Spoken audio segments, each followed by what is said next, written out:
All right. So firstly, I'd like to thank Mr. Bardai for joining us. We appreciate your time and effort in answering our questions. For those who submitted questions, we'll do the best we can to try to get to all of them, but understanding that we have received a lot and may not be able to get to all of them. So there will be 4 categories of questions. Summatives, so testing, EE, and exams, major events like bat ball and graduation, sports, and finally boarding. So Mr. Bardai, thanks again. And Karam, do you want to start us off with the questions? Yeah, so Mr. Bardai, as Caden mentioned, thank you so much for doing this. So the first category we're going to start with is like online learning and administration. So the first question is, from what you know, when will schools most likely reopen, and is it possible that e-learning continues into the summer? Many students have asked this question. Okay, that's a great question. Thank you for that. Let me, before I answer the question, just say that I do really hope that everyone is well and healthy. Students-wise, I know that all of you are good, so the others are good as well. And just to say that I know it's a difficult time for everyone, and that we really want the school to be, as it has been for so many for so long, a real place of stability and support and of routine and a sense of normalcy. And so that's what we hope as we go forward into this sort of unknown time. And speaking of unknown, right, one of those unknowns is around school and when we anticipate school to open again. We've stated in previous communication that April the 6th is when we would like to open, or we hope to open. But as we progress, and as you know, when you hear in the media, it's looking less and less likely that the 6th will be the day that we come back. The day that we actually come back is hard to say. It's not entirely in our realm of control. We look at things like the public board and when are they expected to come back, if at all. We look at directives from the government, that we're under a state of emergency at the moment. And what that means is that now the provincial government has the authority to ask, and I'm simplifying this a little bit, but have private institutions, not just schools, but businesses and so on, to have them close or to force them to close if they want. Without the emergency order, they actually don't have that authority to do so. And it only lasts for 14 days, which is why the March 31st date, you've heard about that a little bit. At that stage on March 31st, as I understand it, the government has the opportunity to extend for another 14 days if they wish, and they can do so in a fairly simplistic way. It doesn't take much to extend it for another 14 days, which they might do, and I would suggest that probably likely that they do. And then at which stage, if they want to extend it further, they'd have to go back to the provincial legislature to be able to then have that continue beyond that. So as you can see, there are many factors that would influence when school would open again. And we would definitely endeavor to open at a time that was considered safe, and really taking the guidance from our health officials and our government on when we would open again. Some other provinces have said indefinite, and our current province is not quite in that situation yet, but we're planning for all those sort of eventualities. What we've done is build an online learning program, which you've seen and I've spoken to, and our hope is that students engage with that. And we think that it's beneficial, not just from a learning standpoint, but also from a well-being standpoint. And I think if we do that, and if we do that in the best way that we possibly can, we have no intention at this moment in time of extending the year into the summertime. And so, we want to be able to respect the time that everyone needs, faculty and staff, as well as boys, during their summertime and their holidays. But what that requires is that, we engage in the way that we're meant to engage on the online learning that we have, and that will, help to create a situation where we don't need to extend into the summer. Got it. Okay, and then on the topic of online learning, how effective do you think it will be in comparison to traditional learning? And I know there's also like a required amount of hours we have to be in class. What will these 30-minute classes mean for that requirement in the future? Yeah, that's a great question as well. And so, it's early days for us, and as a school, it's our first time doing it. But I'm really confident, as you know, with our tremendous faculty that we have, to be able to put something together. And I know they're working hard already to pull it together. And so I think that at the beginning, no doubt it'll be rocky, right? And no doubt it'll be a little bit different. But online learning has a lot of advantages. And the fact that we as a community are already engaged, that we already know each other, for example, and have really close connections, that will help in what are the downsides of online learning. Many online learning courses that happen at university, for example, where students have never met each other in advance, or the teachers never met the students in advance, those courses often struggle. There's data to suggest that at times, those types of learnings aren't as effective as face-to-face, but often it's because there isn't a relationship built from the beginning. While here, there's obviously strong relationship. The teachers are remaining the same, the classes are the same, all that kind of stuff. So I anticipate that it'll definitely feel different, and the beginning stages will be a little bit rocky just because the technology will be new, the pedagogy will be a little bit different. But I think that over a period of time, it'll feel better and it'll start to feel more comfortable. I don't think it'll ever entirely be able to replace the face-to-face experience. But I'm hoping that it will still be something that we value nonetheless, and we're able to continue with learning and the curriculum as we progress. To your question about the sort of the 30 minutes, and that's where the sort of notion of synchronous, which basically means the sort of face-to-face in real-time learning, and the asynchronous, which is offline learning that takes place, those two things have to come together, and we have to see those two things as a package in its entirety. And so we feel comfortable taking those two sums of time and adding them together to be able to work towards our sort of, you could say, requirements and those kinds of things. That being said, no doubt the ministry and the IB will be much more flexible around the required hours that they have, given the situation. And so that's generally what I'm seeing that way. Okay, and then like a year 11, Michael Cronin asks, will the reduced workload lead to a heavier workload next year for year 11s to finish the IB program? Yeah, that's a really good question. And I think a lot of that will come down to sort of a case-to-case type of scenario.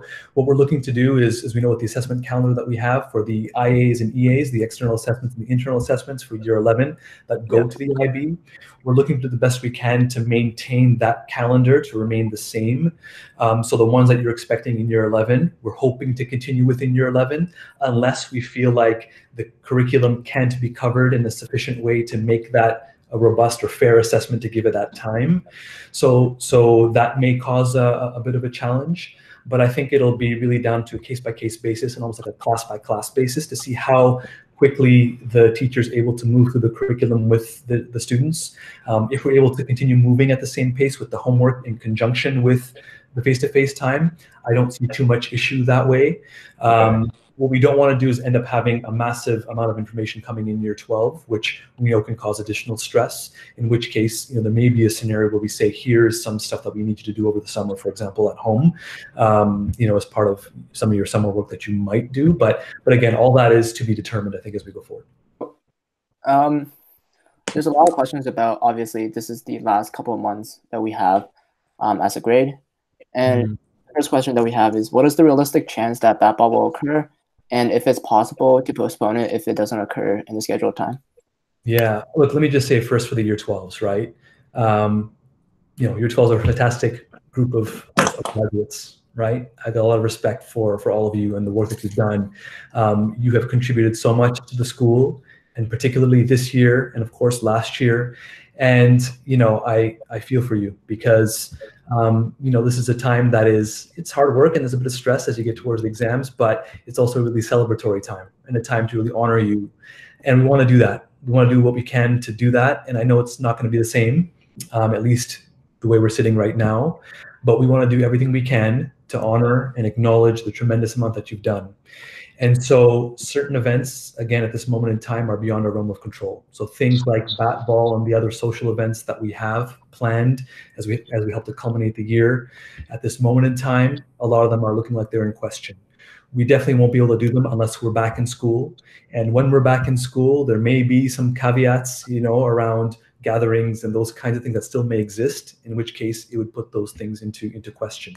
We would do everything that we can to ensure that at the earliest possible date, we would find a way to honor and celebrate our graduates.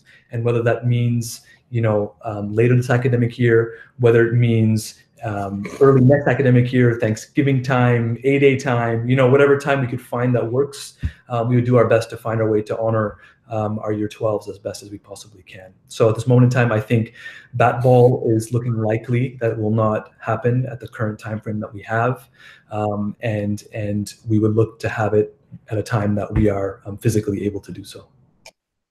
Okay, and just following up on that, is it possible that we don't have a physical graduation at all for the year 12s? In theory, it's possible. But we would look to find some way to, do that whether it be an online fashion But like I said, nothing can replace the sort of face-to-face contact and the shaking of the hand and coming on stage and being acknowledged in that kind of way. And we'd absolutely want to find the time to do that at the soonest possible that we could, even if it means next academic year, we would do that. Mr. Bardai, I'm going to take the next section of questions, which revolves mainly around the extended essays, testing, exams, and grades. So the first question we have is in relation to the extended essay week. Jack Gao, who's a year 11 student, asks, will the school reconsider the EE week schedule, as it is unrealistic to achieve, given that a lot of guys who are doing science extended essays need to collect primary data, which was scheduled to be done so in school? Yeah, absolutely. It's a great question. And I think if we segment our class a little bit, we probably have between 20 and 25% of students, I believe, who are doing a science-based EE, and the rest who are doing a different sort of EE. We think all students are able to benefit from the EE week nonetheless, and be able to do some research and prepare and do some writing and literature review and all that kind of stuff. So everyone can partake in that. And for students who are doing a non-science EE, would also be able to progress, generally speaking, in what they're doing. There may be some other courses, maybe economics and so on, where perhaps they're getting some primary data, which may be hard to do under the times that we're in. And we'll have to deal with those on a case-by-case basis. So I think that for the majority of students, the current timeline that we have in the EE week will be effective for them. No doubt for the science students, it poses some problems. And for them, we may need to consider an alternate sort of timeline for them to be able to complete the work, including availing the labs and making them available at different times as well. And again, we would do it at the soonest possible that we are able to do. We may have to consider things like 1 or 2 days, off of timetable for science EE students to do their experiments. We have to consider opening the lab in the summer times if we can, for students to come in and do their work, and maybe at the beginning of next year, whatever it takes for that to happen. And we would be flexible, of course, for those students to be able to do so in an appropriate way to support them as best as we can. Awesome. Okay, the next question has to do with formal testing and assessments. So from your communication earlier this week, you talked about how there will be no formal testing because you cannot virtually do formal testing in a secure manner. Could you talk a little bit about what that's going to look like and what you also mean by that some departments can still have assessments? Because what we've seen so far from some students are that some teachers have already emailed them canceling tests while others have not followed suit. So is it fair for some classes to do this and others not? And additionally, if no formal testing takes place, what will take place instead? Okay, good. Big questions. I'll try to answer all of it. If I miss something, then cue me back to something that I missed. Yeah, for sure. So I want to clarify first. So under the assumption that we go for 2 weeks until April the 6th, what I would anticipate is that there will be no formal testing, okay? For the primary reason, because at this moment in time, we don't have a secure way to formally test. I want to separate, though, testing from assessment, right? So testing is one type of assessment, and there can be other types of assessment. So formal summative testing, I would anticipate for the first 2 weeks until April the 6th, but that will not take place. However, there could be more formative types of testing, formative meaning that you do it primarily for the learning purpose and for the feedback. Yeah. The reason why you do it. As opposed to summative, which means that's going on your report card, essentially, right? And so I would anticipate that there'll still be formative testing for the purposes of feedback and for the teacher to understand how you're doing and to give you some feedback on those kinds of things. So that's what I'd say. However, if this progresses as we suspect it might beyond April the 6th, we will definitely revisit that. Okay, because we couldn't go for a prolonged period of time beyond 2 weeks without there being some plan in place for assessments to take place up to and hopefully including testing, right? There are some tests that take place in university setting, for example, and in some schools that are open book tests, right? So in which case, there could be a situation where we have summative tests that are more open book in nature, and that's a way in which it can go where academic honesty becomes less of an issue because we're saying to you, it's open book anyways, right? Those kinds of things. But for other kinds of assessment, so many of you will have projects taking place, or for diploma students, you'll have your internal assessments perhaps. For MYP students, you will have many summative types of assessments that are criterion-based, that are either essay-based or project-based, or those kinds of things. And those kinds of things may be able to continue, and we'll have to handle those on a case-by-case basis. And so it'll really depend on the subject teacher and where they are at and how much they feel like you're able to do. So for example, if some of the work is collaborative in nature, in groups, then some of that might be a little bit harder to do depending on the situation of boys. So that's why at this moment in time, we're leaving it down to teachers to be able to figure out whether the assessment can go forward or not, and to communicate that appropriately with their curriculum coordinator, either Mr. Smith or Ms. Ferguson, and then to communicate that to the boys.